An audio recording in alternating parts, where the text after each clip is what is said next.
This is an audiobook created by Relay Publishing, who own exclusive copyright to the story in all territories and formats. For more information, please go to our website, www.relaypub.com. We hope you enjoy. Chapter 12. James. I banged on Christopher's door as best I could while clutching his present in my arms. In the past, my brother's birthday was cause for a huge celebration. His ex loved any excuse to spend his money and would throw lavish parties in his honor, even though we knew it was all for her. Now, we were lucky to get Christopher out the door for a cup of coffee. I sighed. Someday, I'd get through to him, and the old Christopher would be back. I wouldn't accept any other option. I heard footsteps that sounded way too quick to be his since my brother was a lumberer. When the door flew open, I was greeted by the last person I expected to see. "Natalie, what the hell are you doing here?" She froze. Then her eyes darted around like she was searching for a place to hide.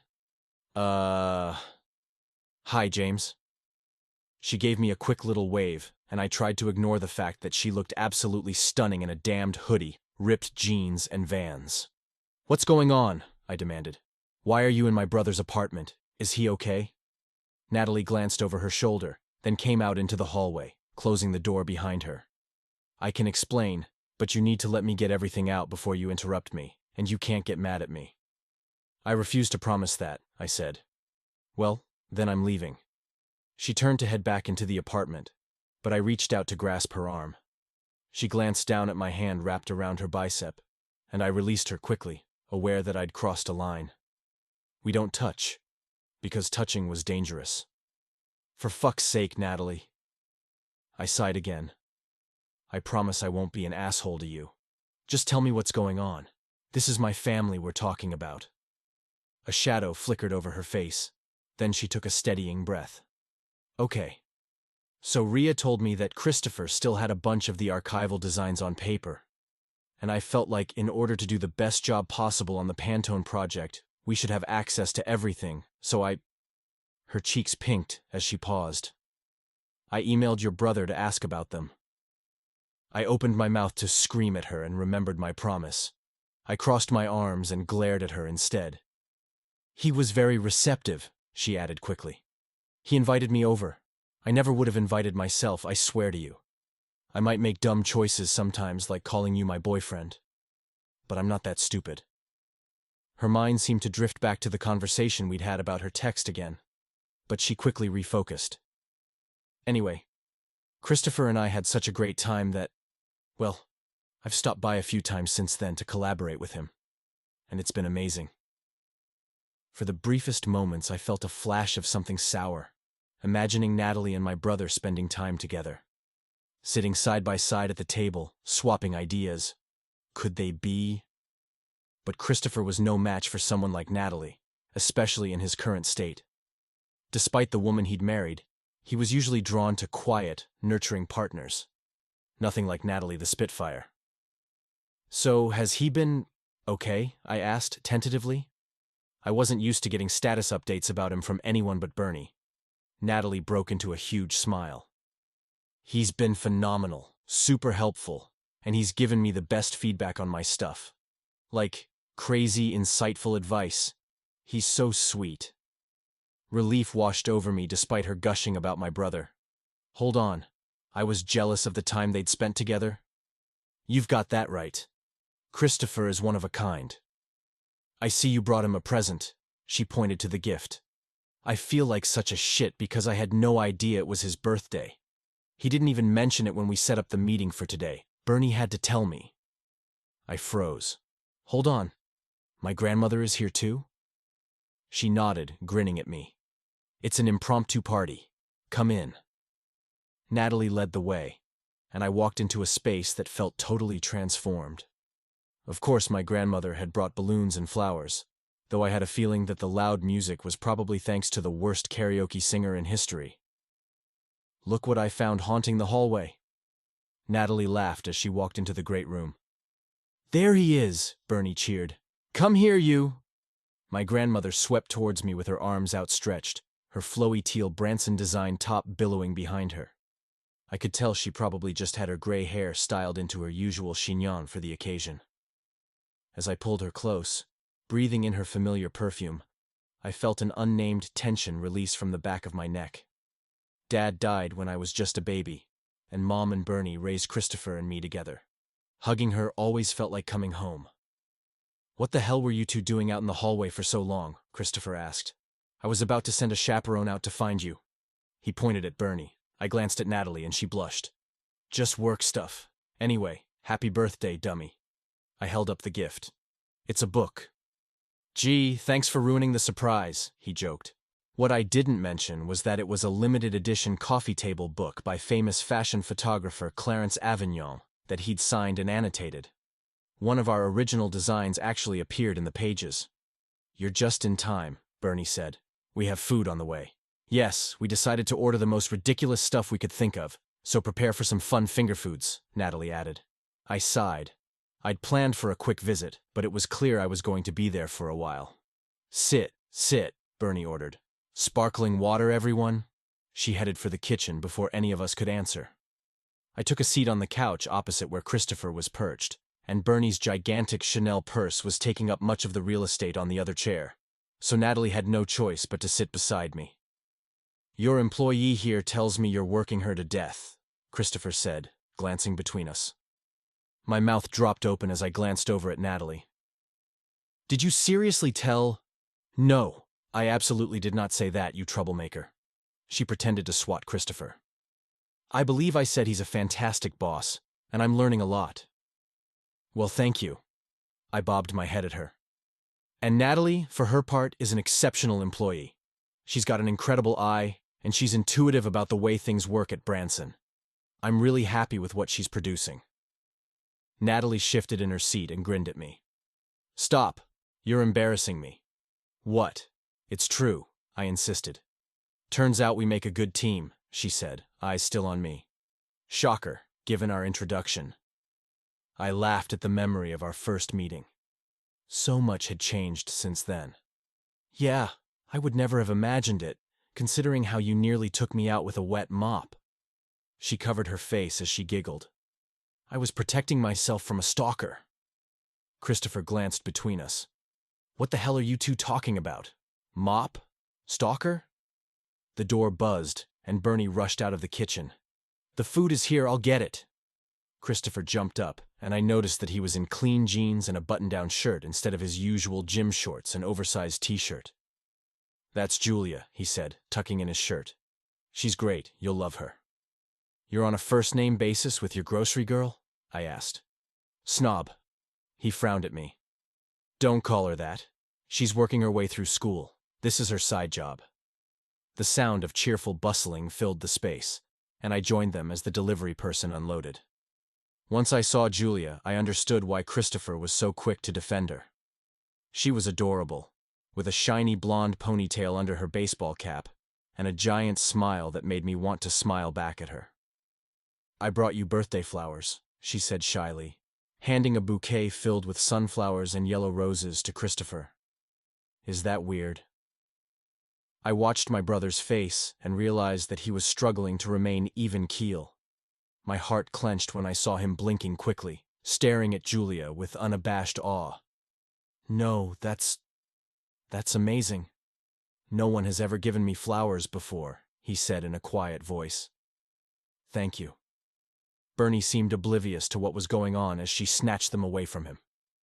"Beautiful! Let me put these in a vase. Julia, you can unload everything on the dining room table.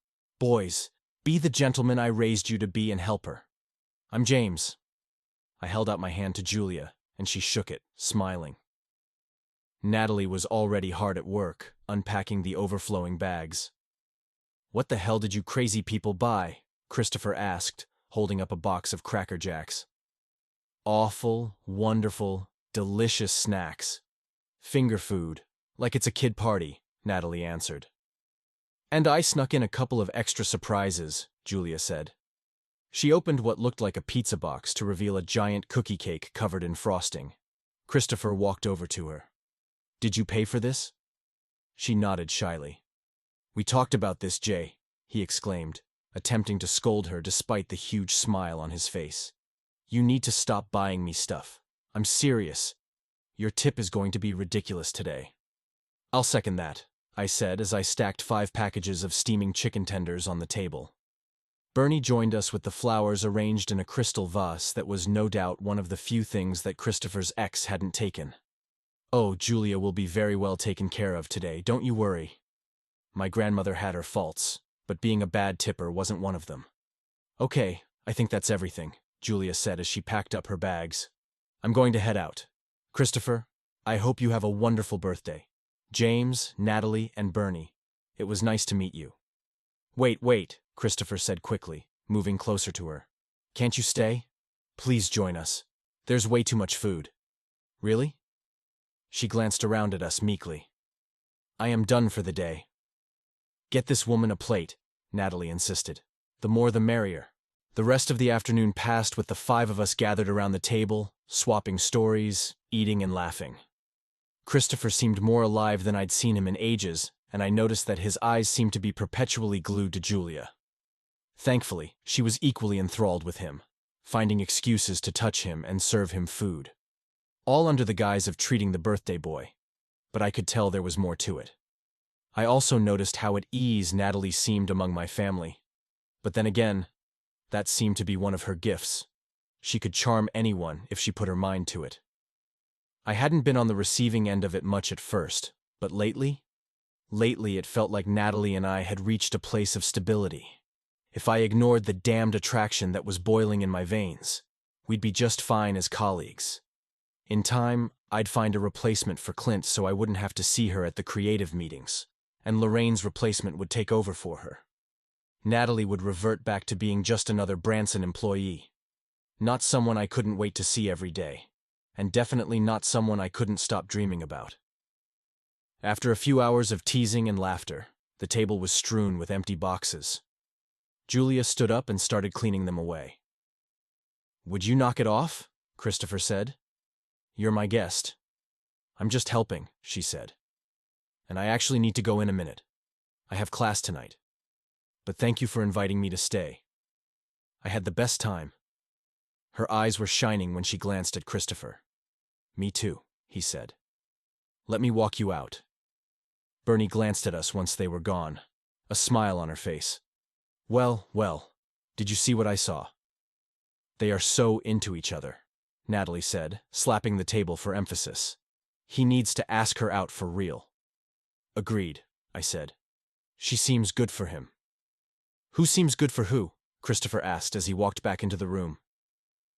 What are you talking about? Whom? Bernie crooked a finger at him as she corrected his English. You, my dear. We're talking about how you and that lovely young lady seem besotted with one another. He barked out an awkward laugh. Oh God, no way, not at all. Julia isn't into me like that. She's just being nice to a repeat customer. It was my turn to laugh at my brother. You're really dumb. You can't tell when a woman is flirting with you? He stared me down. Look who's talking. Bernie chuckled, well acquainted with our sparring. I shifted in my seat. Excuse me? I know sparks when I see them, he said, as his eyes slid to Natalie. At that, she hopped out of her chair and started cleaning the table like she was a server on the clock, her cheeks bright red. I think it's time for me to head out as well, I said, piling empty containers on my plate. Denial isn't just a river in Egypt, Bernie said gaily, clearly enjoying the drama. I glanced at Natalie, but she was busy stacking every empty container in her arms. Based on the way she bussed the table, it was obvious she'd spent time as a waitress. Christopher, this was a ton of fun, but you know we still have work to do, Natalie said with mock seriousness. I'll let you off the hook since it's your birthday, but next time, back to the grind. He threw his hands up in surrender. Okay, boss, you got it. Natalie started for the kitchen. James, Bernie belted out, her voice projecting loudly enough to stop Natalie in her tracks. I hope you're planning to drive this young woman home. There's no need for her to take the subway when you have your driver idling out front. It was just like my grandmother inserting herself in my life. All of our lives. She always thought she knew best. And the worst of it was, she was usually right.